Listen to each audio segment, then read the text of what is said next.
Bom dia, pessoal. Mais uma vez estamos de volta para dar um prosseguimento de nossas aulas. Hoje nós vamos falar sobre proporção. Nas duas aulas anteriores, nas duas primeiras partes, nós vimos razão, fizemos as definições, fizemos uns exemplos. Hoje nós vamos falar sobre proporção.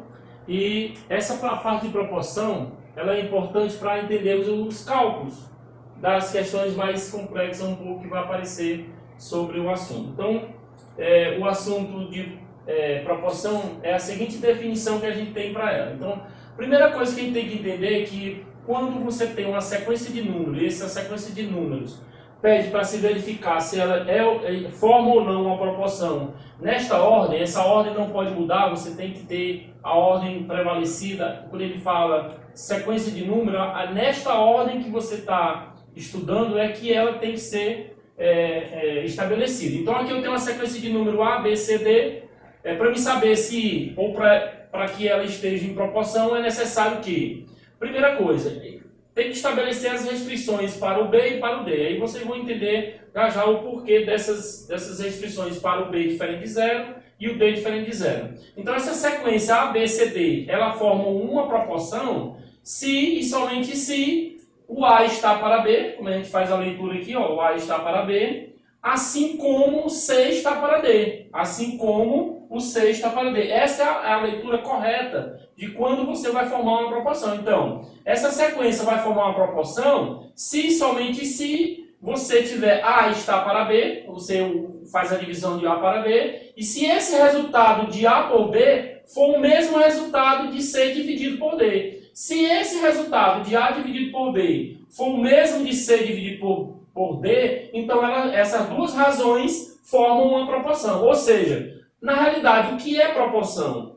É a igualdade entre duas razões. Para que exista proporção, é necessário que essas duas razões sejam iguais. Então, observação. Por que eu destaquei no início o B e o D diferente de zero? Porque justamente o B e o D eles são os antecedentes, né, os consequentes, desculpa, eles são denominadores da fração. E jamais você pode ter o divisor de uma fração sendo igual a zero. É por isso que nós temos as restrições para o B e para o D. Outra maneira de representarmos essa proporção é esta daqui. Normalmente algumas questões vêm desse procedimento e é preciso entendermos a dinâmica dela em relação ao original. Então A dividido por B, você tem A dividido por B. O símbolo de igualdade normalmente é representado por esses quatro pontos aqui. Então A está para B, assim como, essa aqui é a definição desses quatro símbolos, desses quatro pontinhos, assim como C está para D. Então, você pode ter questões que vai vir desse modo, no modo convencional, ou pode vir nesse modo especial. Então a maneira especial é A está para B, assim como C está para D.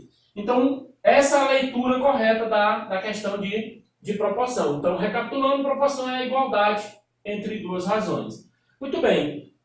Para prosseguimento dos cálculos, é preciso que nós entendamos quais são os termos que nós temos na proporção. E antes de falarmos sobre esses termos, é importante entender que tem uma propriedade fundamental para sabermos se de fato essas duas razões elas são iguais ou se essa sequência forma uma proporção. Então aqui nós temos essa divisão. Quando a gente vai fazer a divisão, né, que é a proporção, nós temos essa maneira que eu acabei de explicar. Você pode também pegar os quatro pontinhos e colocar a igualdade. A dividido por B igual a C dividido por D. E identificar dentro dessa representação quais são os termos dessa proporção. Porque lá na razão, cada razãozinha dessa, cada um recebe um termo. Aqui você tem o quê? O antecedente e consequente. Antecedente e consequente. Aqui na igualdade de razões que formam uma proporção, você recebe nome diferente. Então, como é que eu vou saber quem são os termos? Quem são os meios e quem são os extremos? Normalmente são esses os termos. Aqui, observe que na divisão aqui que nós temos, ó, o B e o C, eles são meios, eles estão no meio. Então, nesse caso aqui, nós chamamos o B e o C de meios. E quem é que está nas extremidades da proporção? Ó? Quem está nas extremidades da proporção é justamente o A e o D. Então, eles são chamados de extremos. Então, a definição de termos de uma razão são essas. Por que a gente fala meio pelos extremos? Meio porque, de fato, o B e o C estão no meio e quem está nos extremos são o A e o D. Então, Quando viemos para a propriedade, o que a gente faz? Ó? Nós vamos multiplicar quem aqui? Nós vamos multiplicar o B vezes o C, produto dos meios, ó, B vezes C, produto dos meios, é igual ao produto de quem? Ao produto dos extremos. Então aqui ficaria A vezes D. Então nesse caso fica estabelecida a regra da proporção. Muito bem, diante dessa definição de propriedade operatória, de propriedade fundamental, onde diz que o produto dos meios B e C é igual ao produto dos extremos A e D, então essa igualdade vai ajudar a resolvermos alguns termos desconhecidos dentro dos cálculos de proporção. Então veja um exemplo que eu coloquei aqui, dois exemplos. Eu estou querendo um termo desconhecido x. Eu estou dizendo que essa razão, x sobre 3, é igual a 15 sobre 9. Já estou dizendo que elas são iguais. Eu não estou pedindo para verificar. Eu só preciso encontrar esse x para saber, para tornar essa razão de fato verdadeira. Então o que eu faço? A ordem aqui de você fazer meio pelos extremos ou extremos pelo meio não vai ser igualdade, não vai ter diferença. Então o que eu vou fazer? Vou pegar aqui no caso o meu x vezes 9, que no caso, se a gente observar, são os extremos, e eu vou igualar com os meios. Então aqui são os meios. Outra, então ficaria x vezes 9, eu vou ter 9x. 3 vezes 15, eu vou ter 45. Então o meu x vai ser igual a 45 dividido para 9. E se eu dividir 45 para 9, vou encontrar o quê? Vou encontrar 5. E se eu colocar agora no lugar do x o 5, ficaria ó, 5 vezes 9, 45. 3 vezes 15, 45. Então, de fato, o nosso x é 5. No exemplo B, nós temos agora um diferencial. Acrescentei aqui x menos 1 e fiz uma proporção um pouco mais detalhada em relação aos termos. Então, o que eu vou fazer? Novamente, multiplica-se os meios. 3 que multiplica, tem que multiplicar. X menos 1 dentro do parênteses. Por que dentro do parênteses, professor? Por que aqui você não colocou parêntese? Porque aqui só era o termo x. Aqui eu coloquei parênteses porque aqui nós temos dois termos acompanhados. Então aqui ficaria 3 vezes x menos 1, 4 vezes 6, que dá igual a quanto? 24. Distribui aqui, você não pode esquecer que tem que distribuir. 3 vezes x vai dar 3x, 3 vezes menos 1 vai dar menos 3. Isso aqui é igual a 24. 3x vai ser igual a quanto? Esse que está menos, não pode esquecer. Muda para o outro lado mais, então fica 24 mais 3. 3x vai ser igual a 24 mais 3, 27. Quem vai ser o nosso x? 27 dividido para 3. E quanto é 27 dividido para 3, gente? 27 dividido para 3 é 9. Isso quer dizer que o nosso x vale 9.